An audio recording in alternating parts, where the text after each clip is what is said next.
I grew 2 people and pushed them out of me. What? God, baby.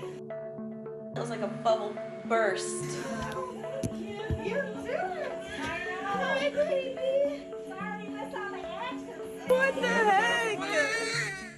This is my baby. Hello everybody, my name is Ebeth and today I want to share my labor and delivery story with you all from my second baby girl, McKenna Bell Fielder, who is now 6 weeks old this weekend, and I am 6 weeks postpartum this weekend, and the whole postpartum experience has been very different than my firstborn, but that's another video. Today we are going to get into the details and break down what happened through labor and delivery. How it went down. It was very different than my first labor, and I do want to preface this by saying don't freak out, okay? I don't want my story to freak you out. It's not that intense, but I guess processing the labor and delivery experience can be hard to wrap your mind around in general. So any little bits of drama that you hear from someone else's experience, I don't want it to freak you out, if that makes sense. Because there was some drama, there were a few mishaps or episodes, if you want to call it that I'm going to share with you. But there's a happy ending to the story. I'm okay, baby's okay. So don't freak out. But here's my story.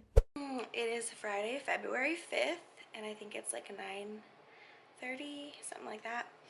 It's still snowing outside.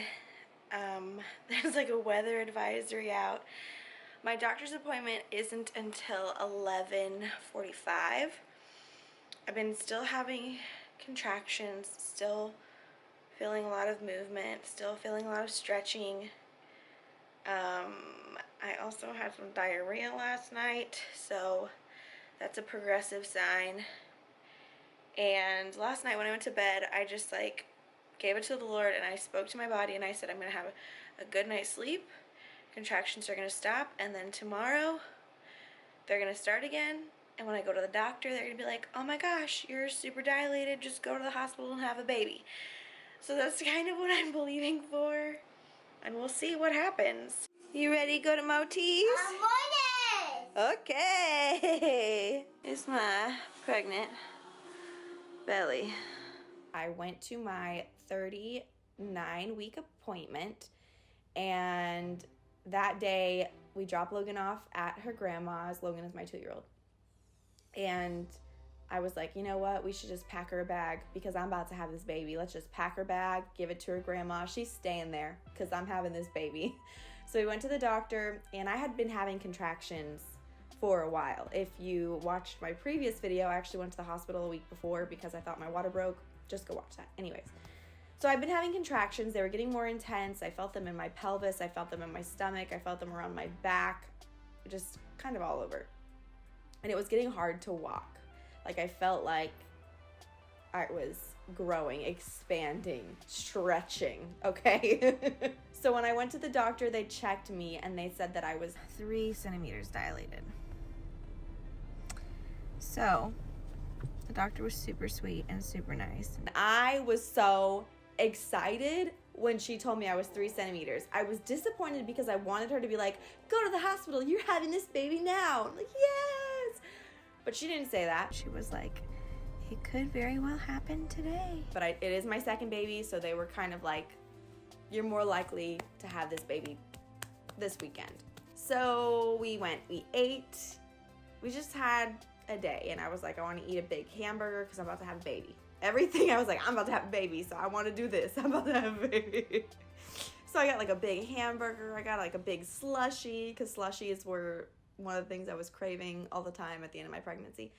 And the later in the day, I started having more intense contractions. They were getting closer together.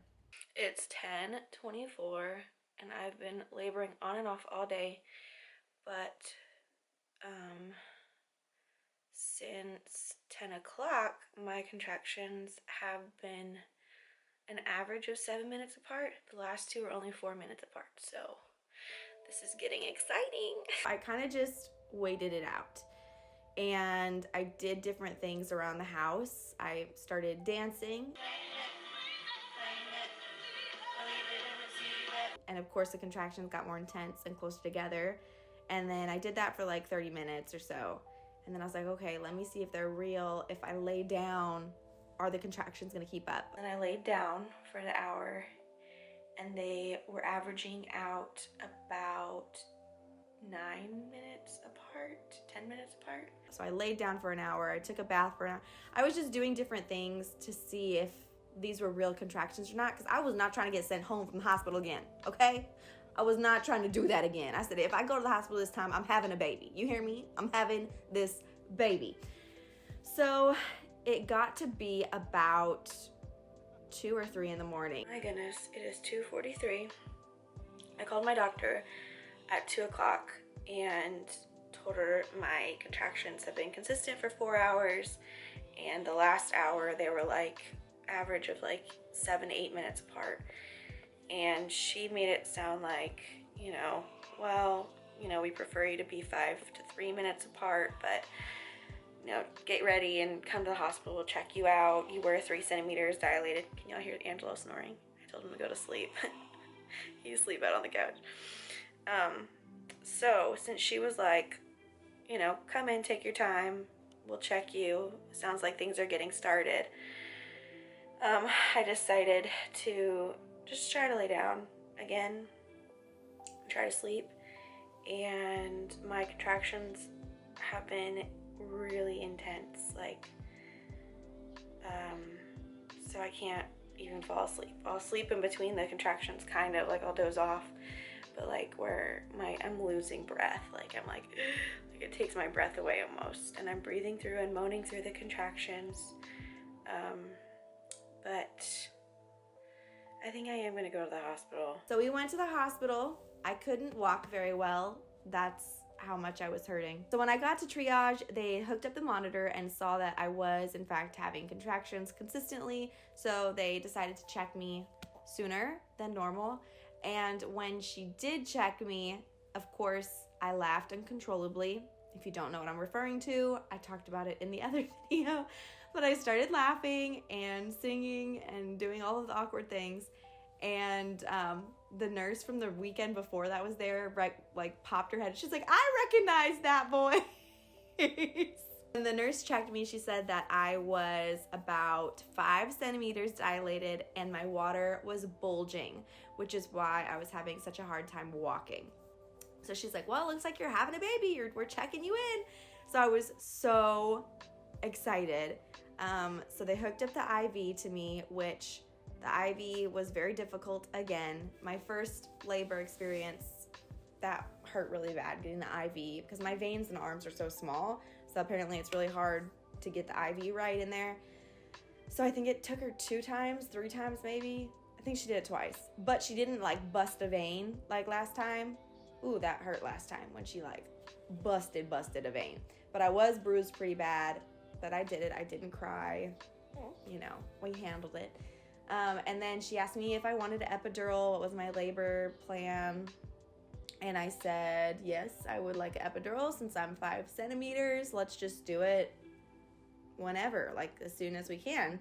Because I'm thinking 5 centimeters, I'm already halfway there.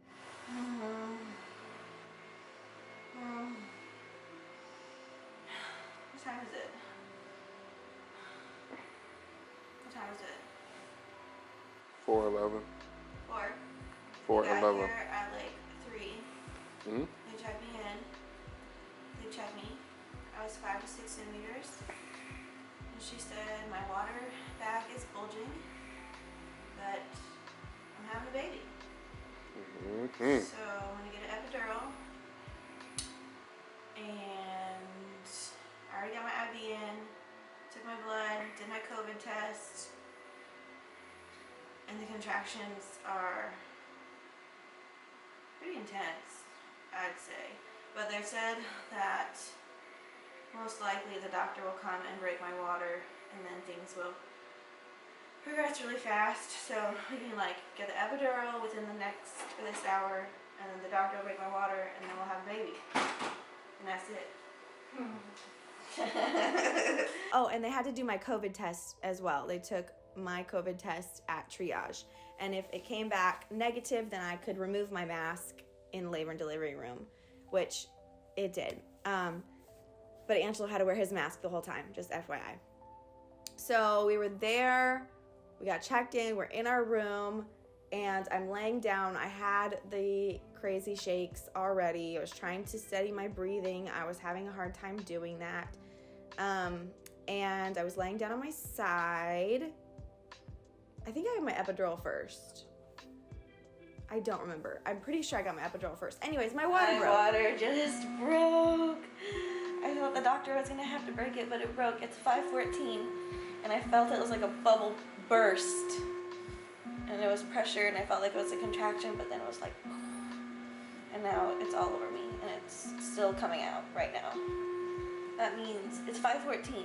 They said that once my water breaks, the baby's gonna come really quick. Now, I just want to say, when I talked about my water breaking in the last video where I thought I was peeing myself, I didn't know if I peed myself or if my water broke, whatever. This was a completely different experience, okay? With Logan, when my water broke, you can go back and watch that video, it literally felt like I was peeing myself. Exactly how it felt. This time, it was one huge gush with an actual legitimate pop feeling because my water bag was like bulging out of me, and it just felt like a bubble gum that just pop, and it was just the streams of living water was just pouring out of me, girl. Pouring out on the whole bed. Just kept coming. I said, oh, my water broke. So, for anyone that was like, you would know if it was your water, you would know. No, that's not true. Because my water broke on its own both times, and they both felt completely different. So don't come for me, okay? So after my water broke, they checked me again. They were like, oh, wow, well, let's see if you've progressed anymore because you've been having contractions. So they checked me, and very slowly, the nurse looked up and said, you are only 3 centimeters dilated. What? She said that the nurse in triage probably measured me at 5 because my water bag was pretty much bulging its way out, creating more space. And then once the water broke, come to find out, I was still 3 centimeters. I was upset. I was like, well, I got the dang epidural. I thought I was 5 centimeters, and now you're telling me I'm only 3? So didn't love that. Did not love that. It definitely shook me up a little bit emotionally and mentally, just prepping myself. I thought I was about to have a baby, and now you're telling me that I'm not. So my heart rate was pretty high while I was in labor the whole time because I was nervous and freaking out a little bit. But it got really bad at one point. All of a sudden, I got extremely hot, and I felt like I could not breathe. I started rubbing my legs together really intensely. Now, mind you, I had the epidural, so I was just laying on my side, rubbing my feet together over and over again. And AnJolo, at one point, he was like, stop doing that. You're going to cause a fire, like, with your feet. And I was like, I can't. I have to rub my feet together. It was the weirdest, like, urge. I had to rub my feet together. I was hot. I started feeling nauseous, and I felt like I could not catch my breath. I felt like I was going to pass out. So I was like, I need a washcloth. I need cold cloth. I need something. I need water. I need ice. And then I started saying, like, I can't breathe. I can't breathe. And started having what I would describe as a episode. And it really felt like an outer body experience. I knew what was happening. I was aware of everything happening, but I could not control it. My eyes were jammed shut. I could not open my eyes, and I just didn't want to open my eyes. And all of a sudden, I was holding onto the rails of the bed, and I started like flailing back and forth, just trying to catch my breath. I was panting. They had washcloths all over me. And the nurses were like, you need to breathe. You need to steady your breathing. And I was like, I'm trying. I can't. And I was saying I was going to throw up. And it was pretty scary. I am not going to sugarcoat it for you. I was trying to remain at peace and speaking the word. I kept telling AnJolo, I'm like, just speak over me. Just speak the word over me, please. Just speak the word over me. Because I felt like I was going to pass out and the end was near. And I didn't want to feel like that. And I said, like, I feel like the epidural's making me crazy. Can you turn it off? I think the epidural's making me crazy. And they're like, well, we can turn it down, but you just need to breathe, honey. You need to breathe. And I'm like, I'm trying to breathe, but I couldn't. I asked for the oxygen mask, and for some reason, they did not want to give it to me at that point. But I remember it helped me so much with my labor with Logan that I thought it would help me again. Plus, I'm like, I feel like I'm having a hard time breathing. So they brought in a specialist with some heart monitor and a bunch of sticky things because they were really worried about my heart rate. Because the stomach monitor was off at that point because I was moving and flailing so much on the bed. So they brought her in, and I started like hitting her arms off of me. Again, my eyes are still jammed shut at this point. I've not opened, not once. I'm still rolling back and forth on the bed. I'm still saying all this stuff and just panting and sweating. So then I just remember a whole crew of footsteps coming in and voices. And AnJolo said there was probably like 10 nurses. There was a lot that just ran into the room. And I don't know, they were just trying to figure out what to do with me. And one of the nurses was trying to comfort me and get me to steady my breathing. And she started telling me, it's okay, mama, just breathe. You're safe. Your baby is safe. We think you're just having a panic attack. We think this is just a panic attack. You need to breathe. You're safe. It's okay. And I told her, I know I'm safe. I just can't breathe. At one point, one of the nurses finally said, we need to flip her on her hands and knees. Let's try to reposition her. So they took the peanut ball and all worked to flip me on my hands and knees because I had an epidural, so I couldn't feel my legs. But they did it, and I was leaning on the peanut ball. And all of a sudden, by the grace of God, oh my gosh, I felt like my fever broke. Like I just all of a sudden could open my eyes, and it literally felt like I had just woken up from a nap. And I could breathe, and I felt much better. I was still a little bit anxious because obviously that was a scary experience, and I'm still in labor. But I opened my eyes and I said, I started apologizing to everyone because I knew how insane and how dramatic I was being. Like the whole time I was thinking in the back of my head, like, this is so dramatic. Calm down, Ebeth. Like, calm down. You're being so dramatic. Everyone's freaking out. You're freaking out. But I couldn't stop from what was going on. I don't know how else to experience it. Apparently the nurses were calling it a panic attack. I had never experienced something that extreme before. Some of the feelings were similar to what I might experience if I'm exhausted or haven't eaten, which I was exhausted. I hadn't slept at all. You know, I had been up since the morning before, and this is now like 7, 8 a.m.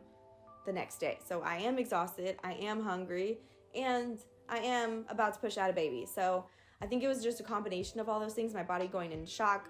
Not sure, but the nurses were telling me that it was a panic attack. So that happened, and I felt a lot of guilt afterwards, I'm not gonna lie, because I just felt like that was so insane, and I shouldn't have done that. But it was out of my control. I asked AnJolo afterwards how long that was, because to me, it really felt like 15 minutes, 10 minutes. He told me it was over an hour that I was having that episode. Over an hour. Bizarre. During that, they did end up hooking a monitor internally to McKenna's head to check her heart rate because the tummy monitors were gone because I was just acting like I was possessed on the bed. After that wild panic attack, everything was kind of calmed down.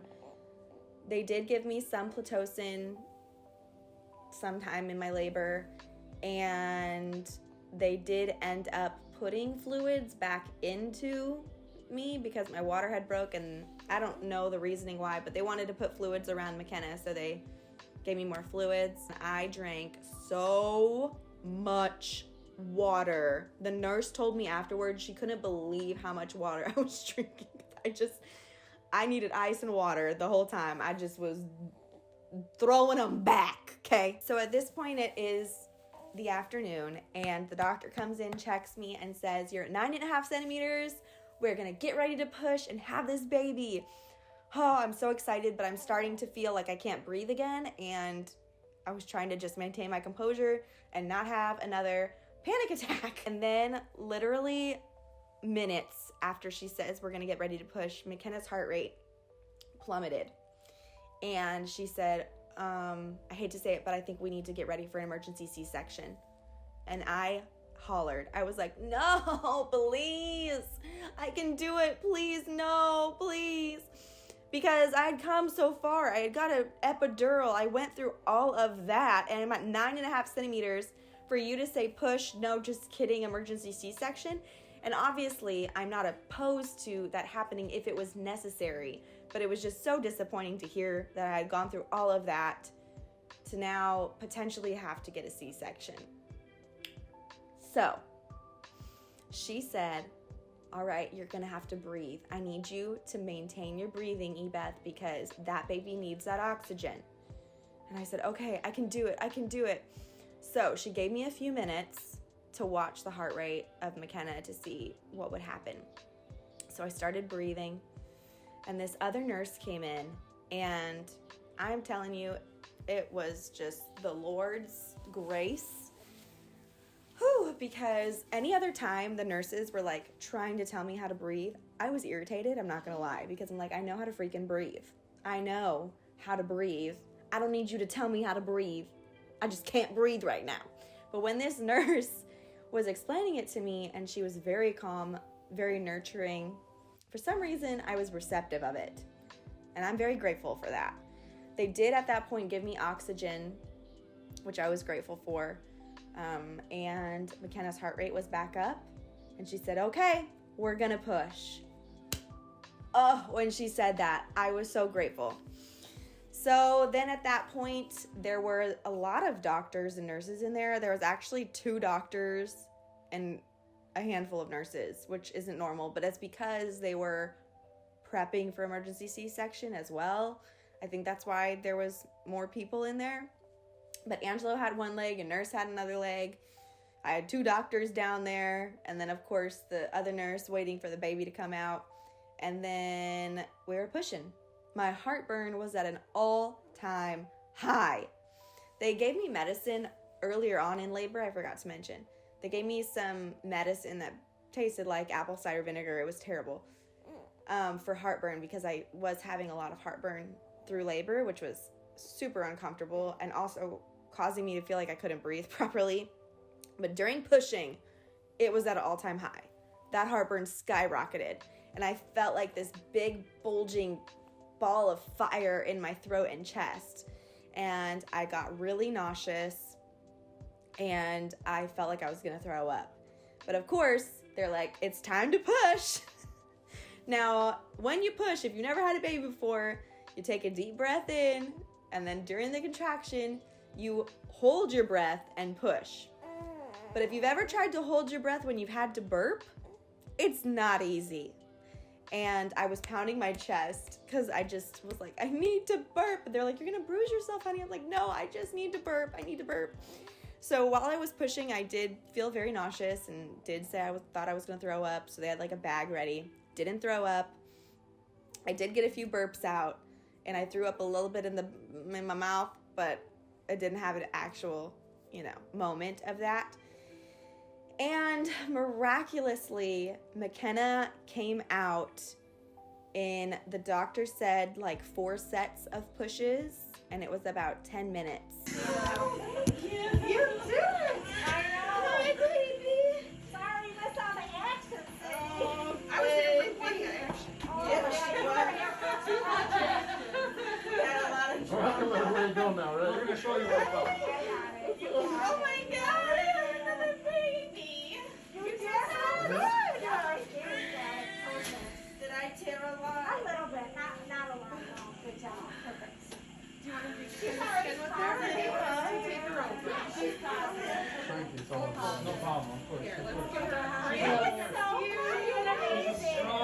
Strong lady. She pushed so good. First labor, I was pushing for 3.5 hours. This 10 minutes was magical. Hi, you're a big girl. So when McKenna came out and they put her on my chest, I felt relieved. The heartburn was gone. I didn't feel like I'd throw up anymore.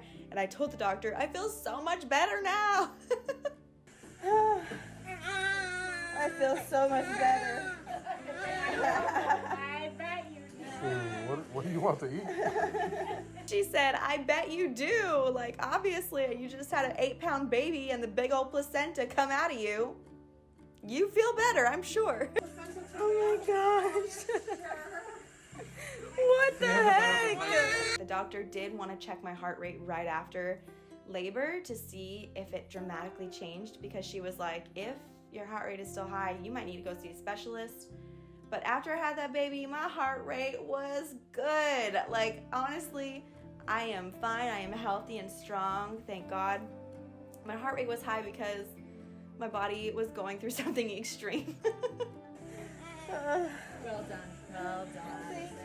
Thank you so much. You helped me so much. You're so welcome. You Hey, came in and you were talking to help we me just kind of breathe. yelled at you. I don't know why I was having such a hard time breathing.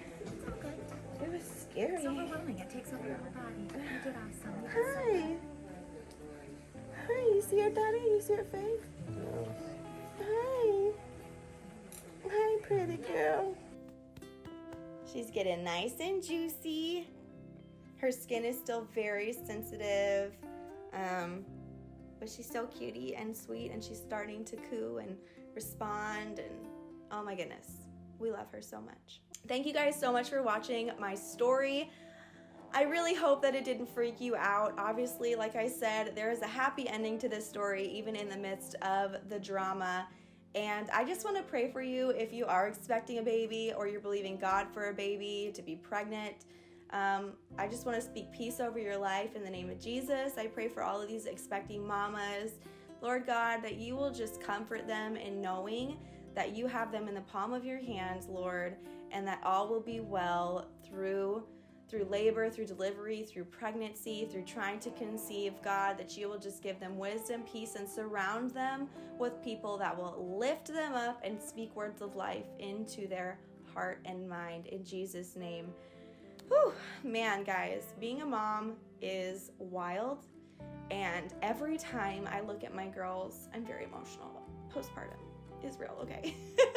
No, but every time I look at my girls, I'm like, dang, you grew in me. Like, I grew people. I grew 2 people and pushed them out of me. What?